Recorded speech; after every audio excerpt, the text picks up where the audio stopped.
ఉంది. కానీ మనం మార్చుకోవాలి. ఏంటంటే నేను కూడా మానేసుకున్నాను. ఎవరైనా ఏదన్నా అంటే వెంటనే ఇంత ముందు అలాగేనండి అనేవాళ్ళం. ఇప్పుడు ఏంటంటే యాక్షన్ టు రియాక్షన్ కదా ఆ మాటలు వచ్చేస్తున్నాయి. కానీ యాక్షన్ టు రియాక్షన్ కూర్చోకుండా మాటలు రాకూడదు. వాక్య ప్రకారంగా చూస్తే చక్కగా చెప్పారు. మాటలు చాలా వాక్యంలోని మాటలు మన నోట్లో నింపుకుని ఆ మాటలే మనం పలుకుతున్నప్పుడు బైబిల్ సంబంధమైన వ్యక్తులుగా మనం ఈ లోకంలో జీవిస్తాం. దేవుని సాక్షికరంగా నిలబడతాం. గనుక బైబిల్లో ఉన్న వొకాబులరీయే మన నోటి నిండా నింపుకోవడానికి, మన హృదయం నిండా నింపుకోవడానికి, ఆ మాటలు పలకడానికే ప్రయత్నం చేద్దాము. అటువంటి కృప బిడ్డకి దేవుడు దయచేయను గాక. చక్కగా గ్రీటింగ్స్ తెలియజేసిన దేవుని సేవకుని దేవుడు వందనాలు తెలియజేస్తున్నాను. అలాగే మన మధ్యన ఉన్న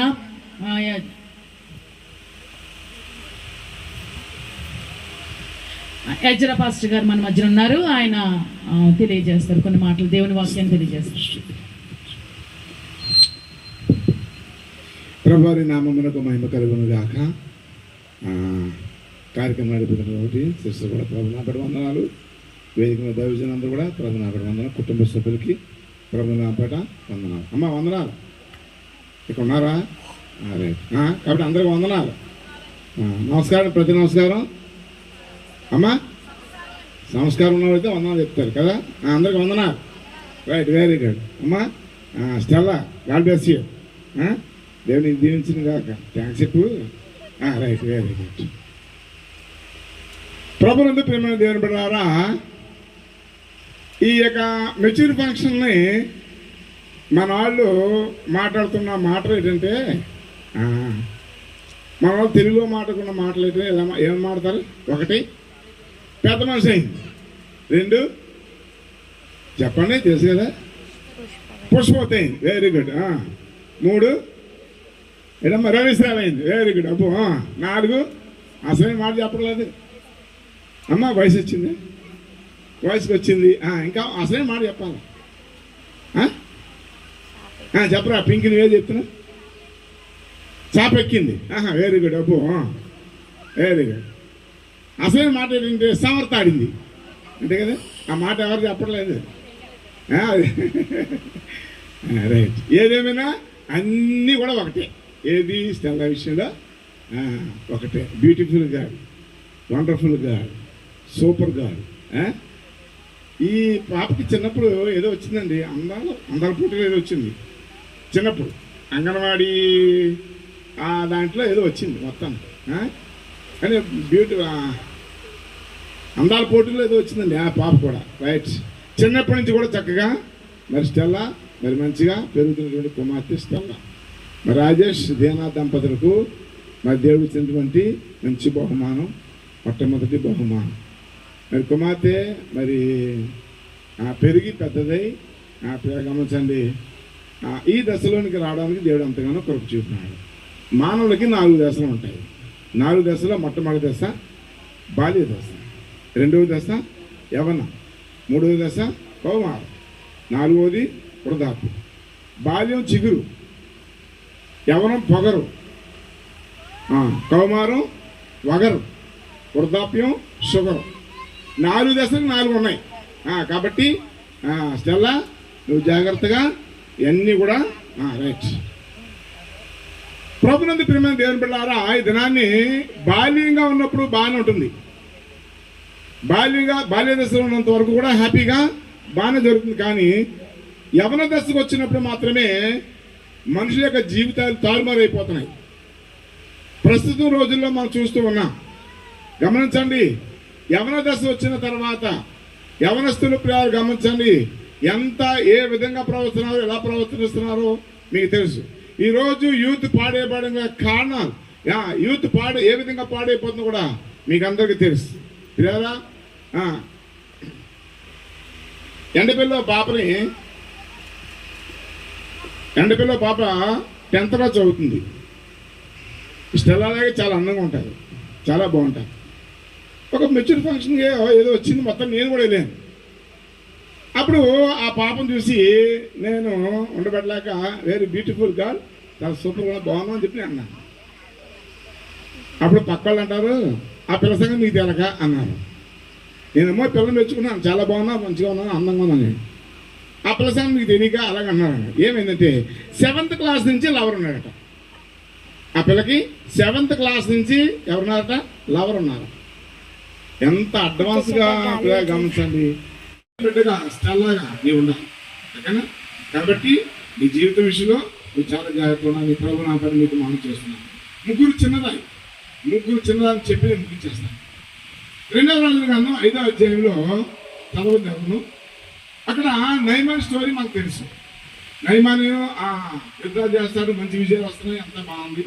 కానీ నయమానికి ఏముందంటే కుష్ఠరోగం. సో ఆ కుష్ఠరోగం ఎన్ని మందులు వేసుకున్నా ఎక్కడ తిన్నా తగ్గట్లేదు. సో అక్కడ నయమాన్ ఇంట్లో ఒక చిన్న పిల్ల ఉంది. బైబిల్ గ్రంథంలో ఆ పిల్ల పేరు ఏమి రాశారు? ఆ పిల్ల పేరు ఏమి రాశారు? దేశ పేరు ఇజ్రాయెల్ దేశం చిన్నది. పిల్లకి ఆ పిల్ల పేరు లేదు అంటే ఉన్నదమ్మ, కానీ మా బైబిల్లో రాయలేదు. ఇజ్రాయెల్ దేశం చిన్నది అని అక్కడ రాయబడుతుంది. ఏంటి ఇజ్రాయెల్ దేశం చిన్నది? ఏం చేసింది అక్కడ? ఏమి గొప్ప కార్యం చేసిందంటే నయమానికి వచ్చిన ఆ కుష్ఠరోగం పోవడానికి కారణం ఏంది? ఆ పాప ఎలాగా అంటే మా దేశంలో ఒక దైవజనుడు ఉన్నాడు. ఆ దైవజనుడి దగ్గరికి వెళ్తే ఆ అయ్యగారు కుష్ఠరోగం పోతుంది అని చెప్పి అమ్మగారితో చెప్పింది. అమ్మగారు వెంటనే ఆ అయ్యగారు చెప్పారు. సో మొత్తానికి నయమాన్ వెళ్ళాడు, కుష్ఠరోగం పోయింది, అంత దేశంలో కంప్లీట్. బట్ ఇక్కడ మనం చేయవలసిన పని సార్, ఆ ఇజ్రాయెల్ దేశం చిన్నది ఒక సాక్షిగా నిలబడ్డారు. ఒక సాక్షిగా నిలబడ్డారు. ఆ చిన్నపిల్ల చెప్తే నేను వెళ్ళబెట్టి, ఆ చిన్నది చెప్తే నేను వెళ్ళబెట్టి, ఆ చిన్నపిల్ల చెప్తే నేను చేయడం పెట్టి అని నయమాను అహంకారం కానీ గర్వం కానీ ప్రదర్శించలేదు. ఈ సమయంలో ఇజ్రాయెల్ దేశం చిన్నది చెప్పిన తర్వాత అంత పెద్ద సైన్యాధిపతి ఆ వ్యక్తి ఆ చిన్నది చెప్పిన మాట విన్నాడు. జాగ్రత్త విన్నాను. ఏమండి, ఏ పుట్టులో ఏం పోతుందో తెలియదంటే చూరా, ఏ పిల్ల నోట్లో ఏం మాటందో తెలియదు. బట్ ఆ చిన్నది ఇజ్రాయెల్ దేశం చిన్నది ఏం చెప్పింది సార్? సాక్షి చెప్పింది. ఏం చెప్పింది? యూనివర్సిటీయా ఏం చెప్పింది సార్? సాక్ష్యం చెప్పింది. ఎవరి గురించి చెప్పింది సాక్ష్యం? దైవజనుల గురించి చెప్పింది సాక్ష్యం. స్టెల్లా, నీవు ఒక సాక్షి నిలబడాలి. చర్చికి వెళ్తున్నావు, సందేశానికి వెళ్తున్నావు, వాక్యాలు చదువుకున్నావు, అన్నీ చేసింది. బట్ నువ్వు కొంతమందికి, అనేక మందికి సాక్షిగా నువ్వు ఉండాలి. ఏంటో తెలుసా? నేను నమ్ముకున్న దేవుడు గొప్ప దేవుడు. నేను నమ్ముకున్న దేవుడు ఆశ్చర్యకరుడు. నేను నమ్ముకున్న దేవుడు ఆలోచనకర్త. కొంతమందికి నువ్వు సాక్షి నిలబడాలి. ఇజ్రాయెల్ దేశం చిన్నది సాక్షిగా నిలబడ్డాది. ఆ చిన్నది చెప్పిన మాట నయమాన్ విన్నాడు. వెంటనే అతనుకున్న కుష్ఠరోగం అంతా కూడా పోయారు. పోయేవచ్చిందే చిన్న పిల్లవాని దేహం అదే ఆయన దేహం పోయింది. 2వ చిన్నది గమనించండి, పేతుని శరసాల్లో వేశారు. శరసాల్లో వేసిన తర్వాత సంఘం అంతా ఏం చేస్తుంది? నిద్రపోతుందా? చెప్పండి, గట్టిగా చెప్పండి. సంఘం అంతా ఏం చేస్తుంది సార్? ప్రార్థన చేస్తుంది. ఎవరి కోసం? శరసాల్లో సంఖ్యలతో పండింపబడిన పేతుల కోసం ప్రార్థన చేస్తుంది. వీళ్ళు పొలం మంది ప్రార్థన చేస్తున్నారు. ఎందుకు తెలుసా? మా పేతురు గారు, మా పేరు గారు వినిపించి ప్రభా, మా పేరు గారు వినిపించి ప్రభా ప్రార్థన చేస్తున్నారు. రేపులారా సంఘం ప్రార్థన చేస్తే సంఖ్యలు ఏమైపోయాయి సార్? విడిపోయాయి. సంఘం ప్రార్థన చాలా బలమైన ప్రార్థన. ఆ సంఘం ప్రార్థన చేస్తున్నప్పుడు గమనించండి, ఆ సంఘంలో ఆ కుటుంబంలో ఒక చిన్నది ఉంది. ఆ చిన్నాని పేరు తెలుసా? రోజే. దేనికి స్తోత్రం. గమనించండి, వీళ్ళందరూ ప్రార్థన చేస్తున్నారు. పొలం మనకి చక్కగా ప్రార్థన చేస్తున్నారు, హ్యాపీగా ప్రార్థన చేస్తున్నారు, పేతుల కోసం భారం కలిగి ప్రార్థన చేస్తున్నారు. కానీ ఒక చిన్నది ఉంది. ఆ చిన్నది అయిపోయింది సార్, రోజే. మొత్తాన్ని పేతురు గారు వీళ్ళు ప్రార్థన వాళ్ళు బయటకు వచ్చేసారు. ఇక్కడ వచ్చి ప్రార్థన చేసే స్థానానికి వచ్చి ఏంటంటే సార్, కలుపు కొట్టిన వెంటనే సంఘం ప్రార్థన చేస్తున్న బిడ్డలు ఎవ్వరూ వెళ్ళలేదు. కానీ మొట్టమొదటిగా పేతురు గారి స్వరం విన్నది ఎవరో తెలుసా? రోజే. దేనికి స్తోత్రం చెప్పండి, దేనికి స్తోత్రం. రోజే అనే ఆ చిన్నది పేతురు గారి స్వరం విన్నది. వెంటనే ప్రార్థిస్తున్నటువంటి సంఘానికి ఆ కబురు చెప్పు, దేవుని స్వరం వినేటువంటి బిడ్డగా నీవు ఉండాలి. ఓకేనా? వాళ్ళు రోజే పేతురు స్వరం అన్నది, నీవు దేవుని స్వరం వినే బిడ్డగా. సమూయేలు మందిరంలో సేవ చేస్తున్నాడు. సమూయేలు దేవుని సేవ చేస్తున్నాడు. చిన్న వయసులోనే దేవుని యొక్క దర్శనాలు కలగడం చాలా అరుదు. కానీ ఆ సమయంలో సమూయేలుకి దేవుని దర్శనం కలిగి దేవుడు సమూయేలుతో మాట్లాడినాడు. ఆ సమూయేలు దేవుని సన్నిధిని ఆ స్వరం విని ఇది దేవుని స్వరం అని గ్రహించక అర్థలేదు. యాజకుడి దగ్గరికి వెళ్ళాడు. అయ్యా పిలిచారు కదా అన్నాడు. ఆయనకి అర్థమైపోయింది, నేను పిల్లలు దేవుడు పిలిచాను చెప్పేసి నేను చెప్పాను. ఇంకో విషయం చెప్పిన, దేవుడు స్వరం వినేటువంటి బిడ్డగా మన బిడ్డలు ఉండాలి, అందులో నీవు ఉండాలి. నేను స్తోత్రం. ఒక అర్థం సామెత ఇస్తా, అందరూ బాగుండాలి అందులో, అందరూ బాగుండాలి అందులో నేను ఉండాలా. మనం ఉండాలనొచ్చు కదా, నేను ఉండాలని స్వార్థం మీకు, మనం ఉండాలి కదా, రైట్. అందరూ బాగుండాలి అందులో మనం ఉండాలి, రైట్. అందులో స్టెల్లా కూడా ఉండాలి. Very good. హృదయాన్ని చిన్నది పేతురు గారి స్వరమిని సంఘానికి తెలియజేసింది. ఫస్ట్ వార్త తెలియజేసింది, న్యూస్ తెలియజేసింది, ఆ శుభవార్త తెలియజేసింది. ఎవరు తెలుసా? హృదయ అని చిన్నది. ఇజ్రాయేల్ దేశం చిన్నదానిలాగా సాక్ష్యం ఉండాలి, హృదయ చిన్నదానిలాగా దేవుని స్వరమైనటువంటి బిడ్డగా ఉండాలి. ఆఖరిగా 3వ చిన్నది తెలుసా? ఆ రిబకా మిక్కిలి చక్కనిది. అక్కడ కింద వ్రాయబడుతున్నమాట, ఈ చిన్నది ఎవరికి ఉన్నారు? రిబకా గమనించండి, మిక్కిలి చక్కనిది, అందమైనది, అక్కడ ప్రవర్తన, మాట, మరి నడవడిక, అన్ని విషయాల్లో కూడా రిబకాల అక్కడ మంచి గుర్తింపు, మంచి క్యారెక్టర్, మంచి సర్టిఫికెట్ రిబకా ఇవ్వబడింది. ఈ చిన్నది మిక్కిలి చక్కనిది. ఏది చక్కనిది? అందంలో చక్కనిది, జ్ఞానంలో చక్కనిది, ప్రేటి అలా భక్తిలో చక్కనిది, దేవుడితో మరి ఉన్నటువంటి ఆ సంబంధము ఎంతో టోటల్గా రిబకా యొక్క లైఫ్ అంతా కూడా, ఆ జీవితం అంతా కూడా చక్కని. కాబట్టి స్టెల్లా నీవు కూడా ఎలా ఉండాలి తెలుసా? చక్కని రిబకాలని నీవు ఉండాలని ప్రభు అప్పుడు ఆ రోజు రిబకా నీకు ఉంటుంది కదా, అది వినిపిస్తా ఉంటాం. సో ముగ్గురు చిన్న మనం తెలుసుకున్నాం. నెంబర్ 1 ఇజ్రాయేల్ దేశం చిన్నది, నెంబర్ 2 హృదయ అని చిన్నది, నెంబర్ 3 ఈ చిన్నది మిక్కిలి చక్కనిది. ఆమె ఎవరు? రిబకా. ఈ ముగ్గురు వల్ల నీవు ఉండాలని నీ జీవితాన్ని ఒక సాక్షిగా మరి ప్రజలు చూపించాలని ప్రభు నా పేర నేను తెలియజేస్తూ మరి మాటలు దేవుని సంగతి నేను ముగిస్తున్నాను. దేవుడు మనం దీవించి ఆశీర్వదించుకున్నాను. చక్కగా గ్రీటింగ్స్ వాక్యం తెలియజేసిన ఎజ్రా పాస్టర్ గారికి ప్రభు వందనాలు తెలియజేస్తున్నానండి. యవన కాలం అంటే పొగరని చెప్పాడు కదండి. పొగరనే ఆ స్వభావంలోనికి, ఆ వయసులోనికి స్టెల్లా వచ్చింది. కానీ పొగరు ఉండకూడదు, గర్వం ఉండకూడదు. ఓకే, ఆ ముగ్గురు ఇశ్రాయేల్ చిన్నది నాలాగా మంచి సాక్ష్యం నువ్వు కలిగి ఉండాలి, సంఘం కోసం చెప్పాలి. తర్వాత ప్రార్థనా పరులు ప్రార్థన చేసే వారి వరుసలో పెద్దలు ప్రార్థన చేస్తే వచ్చి చక్కగా నువ్వేం చేస్తావు? హోంవర్క్ రాసుకుంటావు కదా చర్చకు వచ్చి. హోంవర్క్ రాసుకోవడం కాదు, ప్రార్థన చేసేవారితో ప్రార్థన చేయాలి. తర్వాత అలాగే 3వదిగా రిబకా చాలా చక్కనిది, కష్టపడి పనిచేసే స్వభావం. నువ్వు ఇంట్లో పని చేయాలి, చర్చిలో పని చేయాలి. ఓకేనా? పాస్టర్ గారి ద్వారా నీకు విత్తబడిన మాటలు నీ జీవితంలో దేవుడు ఫలింపచేయనుగాక. దేవుని బిడ్డలారా, సమయము 12:30 ముగించమని చెప్పారు. ఇంకొక పావు గంట నేను తీసుకుంటాను. ఎందుకంటే ఇంకొక అరగంటనే నేను తీసుకుంటాను. ఎందుకంటే మీరు రావడం చాలా లేటుగా వచ్చారు కాబట్టి ఎండ కింద కూర్చోబెడితే ఎలా ఉంటుందో బాగుంటుంది. మేము 10 గంటలకు ఇక్కడికి వచ్చేసి ఏం చేస్తామంటే ఎండలో కూర్చుంటాం. మీరు చక్కగా ధీమాగా వచ్చి మీరు 10 నిమిషాలు అయిపోతుందనుగా వచ్చేసి ఏం చేస్తారంటే చక్కగా ప్రార్థన చేసినట్టు, ఆరాధన చేసిన వాక్యం వినేసినట్టుగా అడావడి చేసేస్తూ ఉంటారు కదండి. కాదు దేవుని బిడ్డలారా, నాకు మీ మీద ఉన్న స్వతంత్రాన్ని బట్టి నేను మా మాట అన్నయ్య ఉన్నాను. మన మధ్యన ఝాన్సీ సువాత్రాణి గారు, ఝాన్సీ సువాత్రాజు గారు ఉన్నారు మన మధ్యన. ఆయన వచ్చి ఆవిడ ఆ సహోదరు వచ్చి గ్రీటింగ్స్ 5 minutes గ్రీటింగ్స్ తెలియజేయాల్సిందిగా నేను కోరుచున్నాను.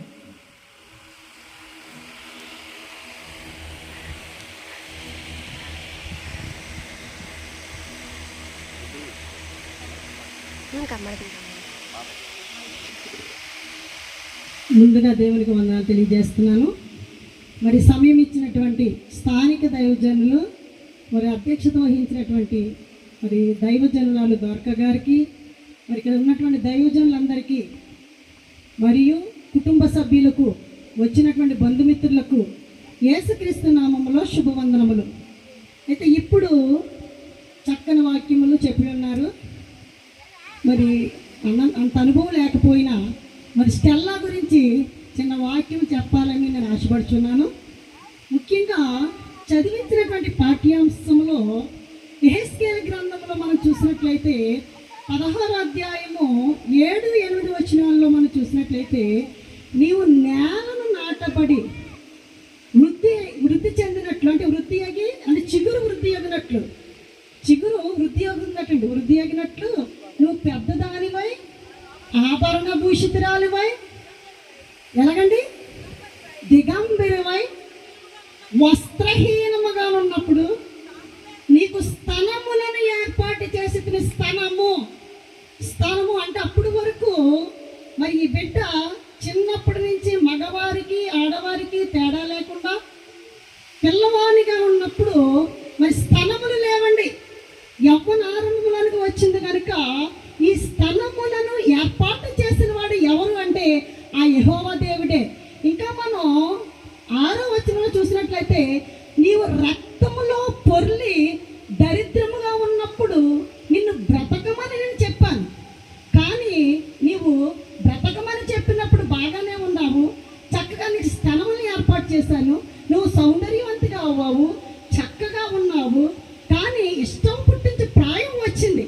అమ్మ, చిన్నప్పుడు మనం చూసినప్పుడు పిల్లలు మామూలుగా ఉంటారు, యవ్వన ప్రాయం వచ్చేటప్పటికి ఇష్టం పుట్టించే ప్రాయము ఎవరికి ఇష్టం పుట్టిస్తుందండి? ఎవరికి? ఈ లోకంలో ఉన్నటువంటి యవ్వనులకి. ఫస్ట్ యవ్వనారంభం దశకు వచ్చారు అంటే వారికి కోరికలు మారిపోతాయండి, వారి మొత్తం మీద నడక మారిపోతుంది, వారి ప్రవర్తన మారిపోతుంది. మనం గమనిస్తే అదే అధ్యాయము 15వ వచనం వచ్చినప్పటికీ, నీ సౌందర్యమును నువ్వు ఆధారము చేసుకుని నువ్వు ఏమి చేస్తున్నావు అంటే నీ యవ్వనాన్ని దేవునికి సమర్పించకుండా ప్రజలకు సమర్పిస్తూ వ్యభిచారం లోనైపోయావు. ఈ రోజుల్లో పరిస్థితి అలా ఉంది. ప్రియ సంగమా, ఎవరు బాధపడవద్దు, మేము ఆడపిల్లలు గలవాళ్ళమే, కానీ నేను చెప్పేది ఏమిటంటే మన యవ్వనాన్ని దేవునికి సమర్పించాలి. కానీ మన యవ్వనం ఏం చేస్తుందంటే, యవ్వన ప్రాయం వచ్చిన తర్వాత మన తల్లిదండ్రులకు తెలియకుండా చిన్నపిల్లగా ఉన్నప్పుడు, బాల్య దశగా ఉన్నప్పుడు అన్ని అమ్మకి నాన్నకి చెప్పి బయలుదేరుతాం. కానీ యవ్వన ప్రాయంకి వచ్చిన తర్వాత ఫ్రెండ్స్కి చెప్తామండి మన విషయాలన్నీ. తల్లిదండ్రులకు పాపం ఏమీ తెలియదు కనుక మరి ఇలా కావడానికి కారణం ఏమిటి? మరి దేవుడేమో నేను సౌందర్యవంతురాలుగా నేను చేశానే, కానీ నువ్వు సౌందర్యవంతురాలువై అన్యజనులలో నీ కీర్తిని ప్రకటించుకుంటూ నువ్వు విచారం ఎందుకు అవుతున్నావు?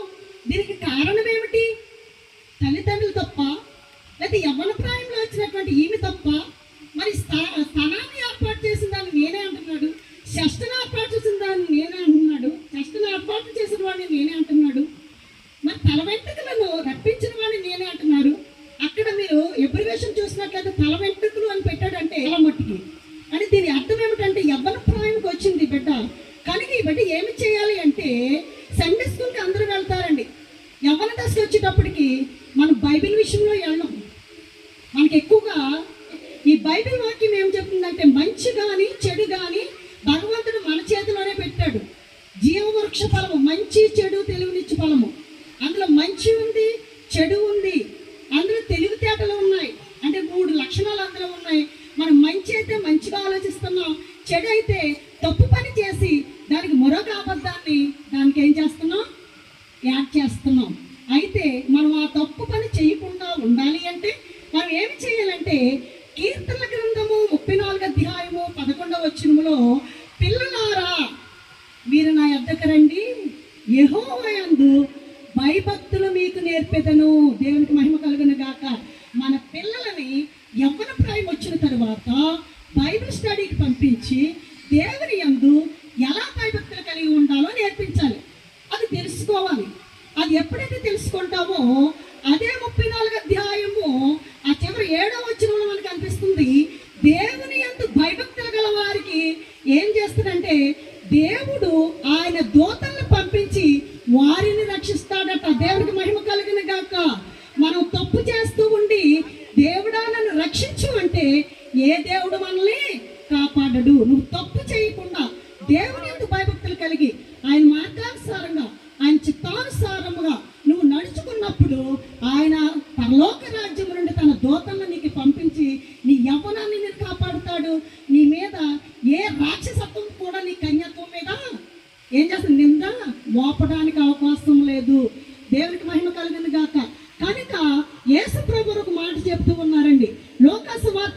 11వ అధ్యాయము 11, 12, 13 వచనములు అంటున్నాడు, మీలో తండ్రి అయిన వాడు తన కుమారుడు ఏంటండి రొట్టెని అడిగితే రాతినిచ్చినా, చేపను అడిగితే పామునిచ్చినా, లేదా తేలుని అడిగితే గుడ్డుని అడిగితే తేలునిచ్చినా ఇవ్వడు కదా.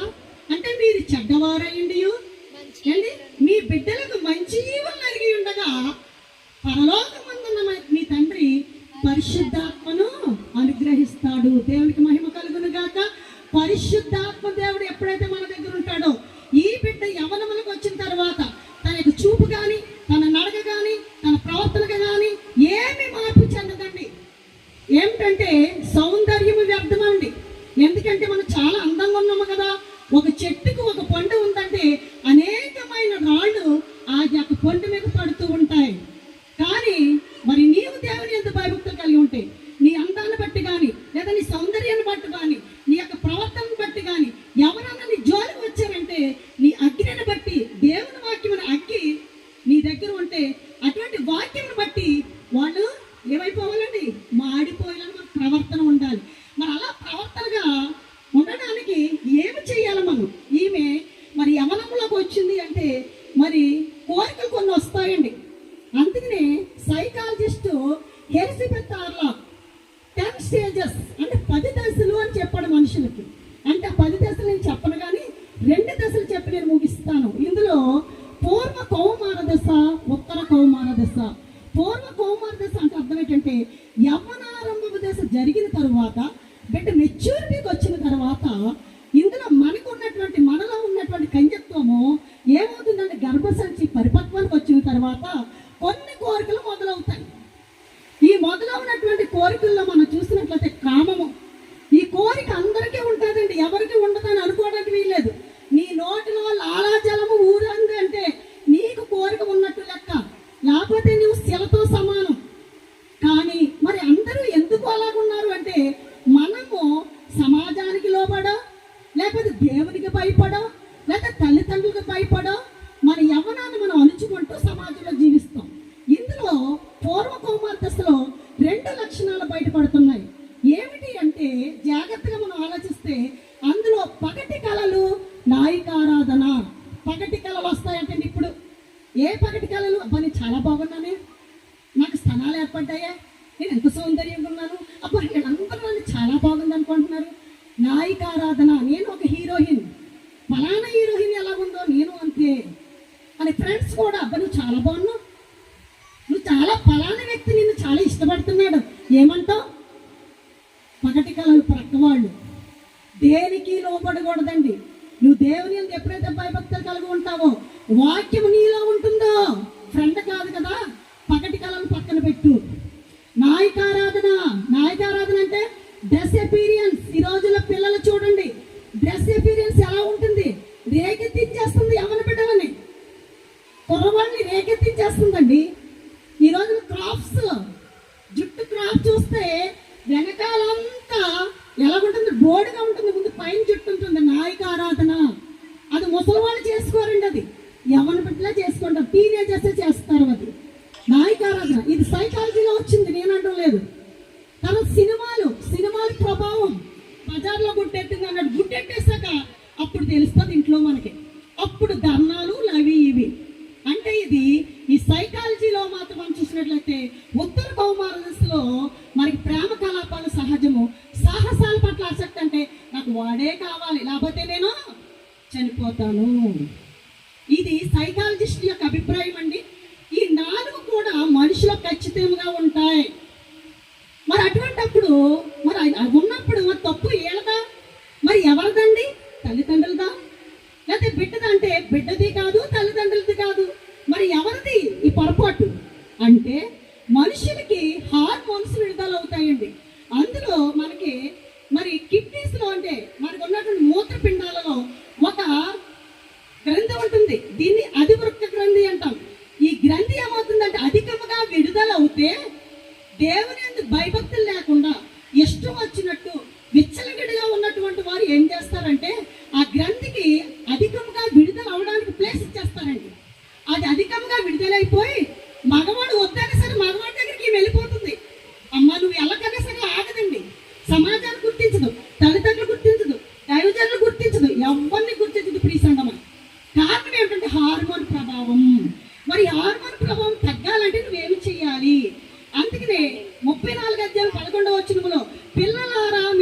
యొద్దకు రండి. యెహోవా యందు భయభక్తులు ఎలా ఉంటాయో నేను నేర్పిస్తాను అంటే, సండే స్కూల్ పిల్లల్ని నువ్వు దైవజనులకు పంపించినప్పుడు యవ్వన బిడ్డల్లో కూడా ఈ వాక్యం ఉండి హార్మోన్స్ అణిచివేస్తుందటండి వాక్యం. దేవునికి మహిమ కలుగును గాక.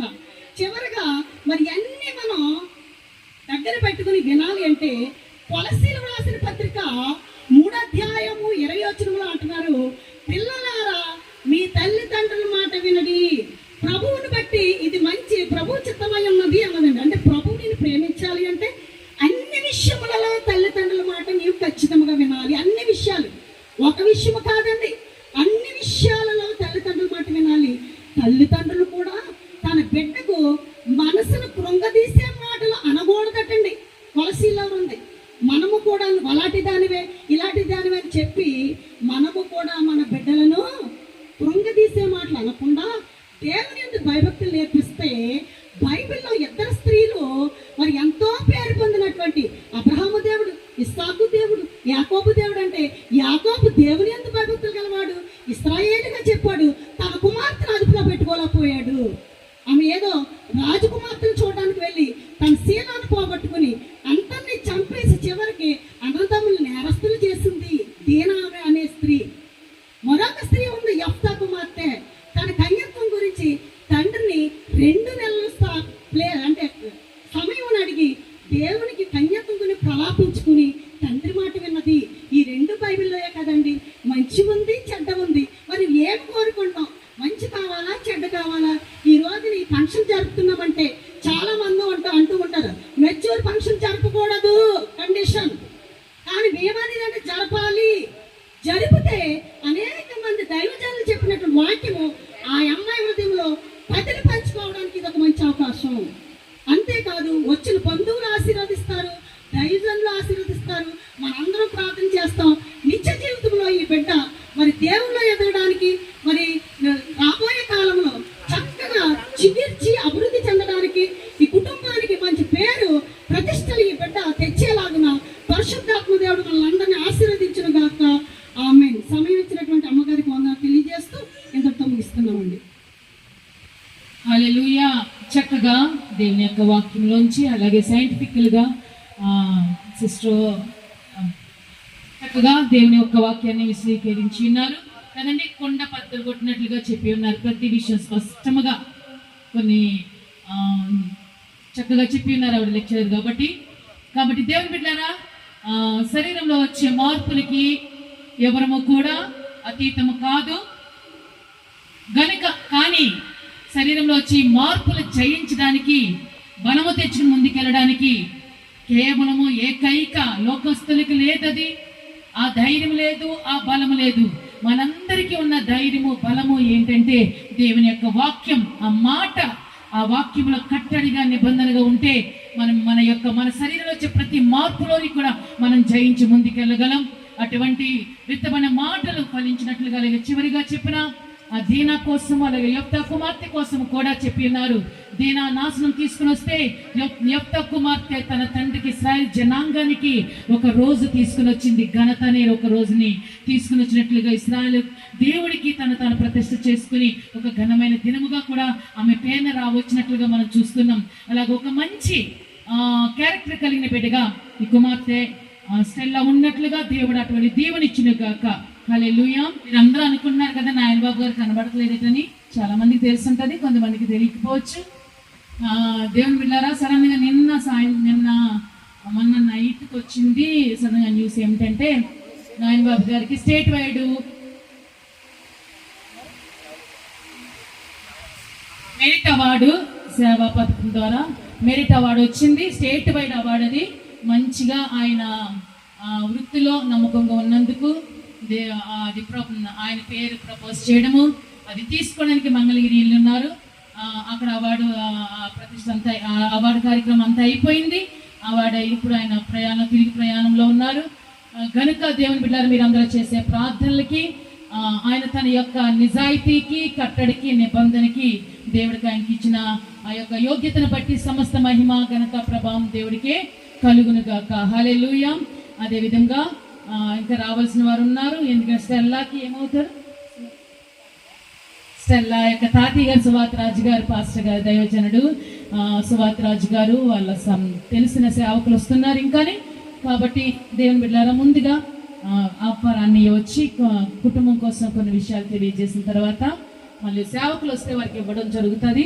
కొంచెం ఓపిక పట్టాల్సిందిగా కోరుచున్నాం.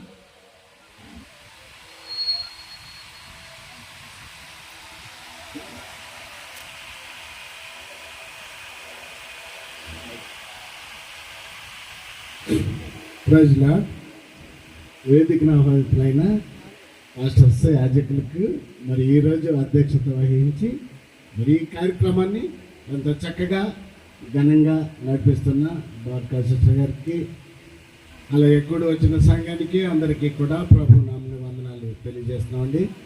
మరి ముందుగా ఈ కుటుంబం కోసం కూడా 2 మాటలు చెప్పాలని ఉంది. ఎందుకంటే స్టెల్లా అమ్మగారు దేనా నాకు మేనకాళ్ళు అవుతుంది. నేను పోలీసు ఉద్యోగానికి వెళ్ళేటప్పుడు దేనా చిన్న పాప నిక్కరేసుకుని మా ఇంటికి వచ్చేది. వాళ్ళ 5 సంతానం, 2 అన్నదమ్ములు, 3 అక్క చెల్లెళ్ళు. దాంట్లో దేనా చాలా చిన్న అమ్మాయి, చిన్న నిక్కరేసుకుని డ్యూటీకి వచ్చేటప్పుడు, నేను డ్యూటీ పోలీసు ఉద్యోగం జాయిన్ అయినప్పుడు చిన్న అమ్మాయి. అలాగనే మరి కోటవరం వచ్చినప్పుడు మరి చంద్రబ్బాయి అంటే అనేక, నేను అప్పుడు కూడా అబ్బాయి అంటేనే ఉండబడు చంద్రబ్బాయి అనే. మరి మా వదిన వాళ్ళు చాలా నన్ను రెస్పెక్టబుల్గా, చాలా మంచి గౌరవమైన ఎత్తుగా, ముఖ్యమైన వ్యక్తిగా నన్ను గౌరవిస్తూ ఉండేవారు. మరి అటువంటి పరిస్థితుల్లో మరి దేనాకి అదే ఈ గ్రామంలో రాజస్థ వివాహం జరిగిన తర్వాత మరి ఈరోజు ఈ కార్యక్రమాన్ని మరి ఇలాగా దేవుడు జరిపిస్తున్నాడంటే నేను మనసులో చాలా సంతోషిస్తున్నాను. ఎందుకంటే నేను వచ్చిన కాడి నుంచి కూడా చూస్తున్నాను, దేనా చాలా భయభక్తులు కలిగిన కుమార్తె. చక్కగా ఎప్పుడు ప్రతిరోజు కూడా ఆదివారం అయినప్పుడు చర్చికి వెళ్ళడం, అలాగనే స్టెల్లాని కూడా ప్రతి సండే స్కూల్కి, ప్రతి ఆదివారం, ప్రతి ఇప్పటి వరకు జరిగిన సండే స్కూల్ కార్యక్రమాలు, అన్ని కార్యక్రమాలను కూడా దేవుని యందు భయభక్తులు కలిగి ఈ కుమార్తెని ఇంతవరకు కూడా నడిపించారు. ఎందుకంటే ప్రతి కార్యక్రమంలోని స్టెల్లా దేవుని కార్యక్రమంలో ఇక్కడ ఉంటుంది ఆలయంలో. అటువంటి కార్యక్రమంలో ప్రతి కార్యక్రమంకి అమ్మాయికి ఒక ప్రైజ్ వస్తుంది. నా ముందు ఇంతవరకు కూడా మన పెద్దలందరూ చెప్పారు, యవనలు చక్కగా ఉన్నారు, లేకపోతే ఎవరి కుమార్తె ఆ కుమార్తె చాలా చక్కనిది అన్నారు. చక్కనిది ఎవరి కుమార్తె అని అన్న దానికి మరి ముఖ్యంగా నేను తెలియజేస్తున్నాను, తల్లిదండ్రులుగా మీ యొక్క భయభక్తులు పిల్లల మీద మీ దృష్టి ఉంచినట్లయితే, ఏ తల్లిదండ్రులు ఆ యొక్క కుమారుల మీద దృష్టి ఉంచుతారో ఆ యొక్క కుమార్తెలు కూడా ఇలాగున ఆశీర్వదింపబడతారు. ఎందుకంటే దేవుడు అంటాడు, నీ పిల్లలను నీవు చూచెదవు, నీవు దేవుని యందు నువ్వు భయభక్తులు కలిగితే నీ పిల్లలను నువ్వు చూచెదవు. తల్లిదండ్రులుగా మనం దేవుని యొక్క వాక్యాన్ని పిల్లలకి బోధించినట్లయితే వారు నగరానికి చక్కని వలె మూల కంబాల వలె ఉంటారు. అది ముఖ్యంగా తల్లిదండ్రులు ఈ యవనస్తుల ప్రత్యేకమైన శ్రద్ధ కలిగి ఉండాలి. ఎవరైతే దేవుని యందు భయభక్తులు కలిగి దేవుని యందు పిల్లలను పెంచుతారో వారు భయభక్తులు కలిగి నగరానికి చెప్పిన మూల కంబాల వలె ఆ పిల్లలు మెరుస్తారు. అంటే కంబాలంటే సౌందర్యవంతులు అనే కాదు, ప్రియమైన సంగమ ఆ యొక్క గుణ లక్షణాలు ఎంతో దేవుని యందు మర్యాద, సంఘం యందు మర్యాద, సమాజంలో మర్యాద. ఎవరైతే కుటుంబంలో యవనులను తల్లి మరి ముఖ్యంగా ఆయుధముగా తీర్చిదిద్దుతుందో ఆ ఇంటిలో ఆ యవనులు నగరముకు చక్కని మూల కంబముల వలె దేవుని యందు భయభక్తులు కలిగి ఉంటారు. అది ఆ విధంగా దేవుని యందు ప్రతి వారు కూడా కలిగి ఉండాలి. ఇది సృష్టి ధర్మము. దేవుడు మనకు చెప్పాడు, మీరు ఫలించి అభివృద్ధి చేస్తానని. స్త్రీ ధర్మాన్ని అంటే ఇక దేవుని యొక్క ధర్మాన్ని, ఆశీర్వాదాన్ని పుష్కలంగా ఈ గృహానికి దేవుడు చూపిస్తున్నాడు. మిమ్మల్ని నేను దీవిస్తున్నాను, స్త్రీగా నిన్ను ఆశీర్వదించాను. స్త్రీ ధర్మాన్ని పుష్కలంగా దేవుడు ఆశీర్వదించాడు. ఈ గృహానికి ఆశీర్వాదాలు వచ్చాయి. అంటే దేవుని యొక్క కృపలో ఈ గృహం ఉన్నది. అంటే ఇప్పుడు వీరు చేయవలసింది ఏంటి? దేవుని చిత్తం ప్రకారంగా యవ్వన బిడ్డని పెంచాలి. పెంచినట్లయితే దేవుని యొక్క సకల ఆశీర్వాదాలు, సౌందర్యాలు ఈ కుమార్తెకు సమృద్ధిగా వస్తాయి. ప్రభునందు ప్రియులారా, మరి అలాగనే మా చర్చిలో కూడా చాలా మంది కుటుంబాలు ఉండే. నేను రిజర్లైన్ చర్చ్ ప్రెసిడెంట్ చేసేటప్పుడు అయితే ఒక ఆమె 2 కుమార్తెల్ని వివాహం అయ్యే వరకు కూడా చర్చికి చెరుకు సంఖ్యలోని పిల్లలు పెట్టుకొని వచ్చేది. మేము చాలా మంది అలాగే 2 ఫ్యామిలీస్ వచ్చాయి. మేమందరం కూడా ఆ పెద్దవారు అయ్యే వరకు కూడా సంఖ్యను పెట్టుకొని వచ్చింది వాళ్ళ మమ్మీ. మేమందరం కూడా ఏం చూసేవాళ్ళం అంటే ఆ ఇంటికి వెళ్ళి మా కుర్రోళ్ళు ఉన్నారు, ఆ అమ్మాయిలు అడిగి చేసుకోవాలని నాతో పాటు మా పెద్దలు 4-5 పోటీ పడేవాళ్ళు వాళ్ళ పిల్లల్ని చేసుకోవాలని. ఎందుకంటే ఆ తల్లి ఆ పిల్లల్ని అంత చక్కని పెట్టుకుని పెంచింది. మేము చూసాము. కాబట్టి ఆ విధంగా పెంచాలి. కుమార్తెని పెంచిందంటే ఈ రోజు దినాన్ని నేను చూస్తున్నాను. ప్రతి పనిలోని కూడా స్టెల్లా కూడా వెళ్తుంది. స్టెల్లా కూడానే సంఖ్యను పెట్టుకుని వస్తుంది. సంఖ్యను పెట్టుకునే వస్తుంది. చిన్న పనికి వెళ్ళినా, చిన్న పిల్లైనా పెద్ద పిల్లైనా ఆ పిల్లని ఆ స్టెల్లాని తల్లిదండ్రులు ఇద్దరు ఎవరు కూడా ఒక క్షణం కూడా వదలరు. వారు కూడా వాళ్ళ మమ్మీ చెప్పినట్టే స్టెల్లా కూడా దేవుని మాటలు వింటది. కాబట్టి ప్రభునందు ప్రియులారా, మీరు కూడా మీ యవ్వనల్ని దేవుని యందు భయభక్తులు కలిగి అలాగనే పెంచినట్లయితే మీరు అభివృద్ధి పొందుతారు. ఇటువంటి అభివృద్ధి కార్యక్రమాలు దేవుడు మీకు ఆశీర్వాదం మెండుగా ఇస్తున్నాడు. ఈ రోజు పుష్కలమైన ఆశీర్వాదాలు ఈ గృహంలో ఇస్తున్నాడంటే నేను ఎంతో ఆనందిస్తున్నాను. కాబట్టి ఇటువంటి ఆశీర్వాదాలు ఇంకా జీవితంలో కూడా ముందుకు ఉండాలని, చక్కనైన ఆశీర్వాదాలు ఈ గృహానికి మరి స్టెల్లాకి దేనా కూడా భయభక్తులు కలిగి పెంచాలని, దేవుని యందు సకల సమృద్ధులు ఆశీర్వాద కార్యక్రమాలు ఈ గృహానికి సమృద్ధిగా ఉండాలని, స్టెల్లాని కూడా దేవుడు దీవించాలని, ఈ చిన్న గ్రీటింగ్స్ని దేవుడు దీవించాలని నాకు ఈ అవకాశం ఇచ్చిన డాక్టర్ గారికి మరొక మారు వందనాలు తెలియజేస్తున్నాను. హల్లెలూయా. చక్కగా గ్రీటింగ్స్ తెలియజేసిన మమ్మీని దేవుడు దీవించిన దాకా. అలాగే ఒక చిన్న పల్లవి చరణం మా దేవునికి మహిమకరం ప్రియులారా, సమయంలో మధ్యలోనికి రెవరెండ్ విజయ్ కుమార్ గారు దయచేసి వేదికను అలంకరించాలి. మరి ఇంకా బిషప్ గారు, ఎంపీ గారు మధ్యలో ఉన్నారు. దయచేసి డైరెక్టర్ గారు కూడా వేదికను అలంకరించాలని, అలాగే విశాఖపట్నం నుంచి వచ్చిన మరి సమర్పణ గారు కూడా దయచేసి, సాల్మన్ రాజు గారు దయచేసి వేదికను అలంకరించాలని ప్రభు పేట నేను మనవి చేసుకుంటున్నాను. దయచేసి త్వరగా రండి.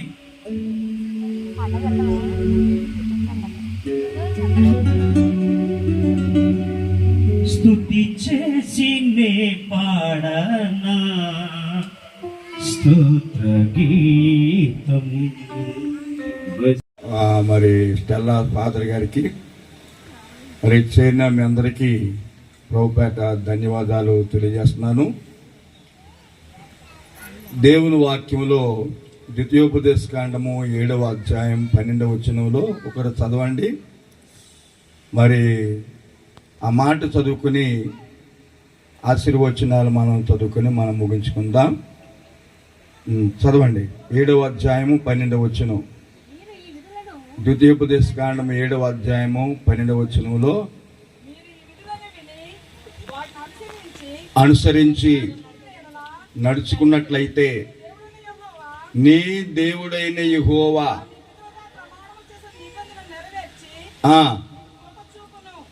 నీకు కృప చూపును. అందరు చెప్పండి. ఇశ్రాయేలు ప్రజలకి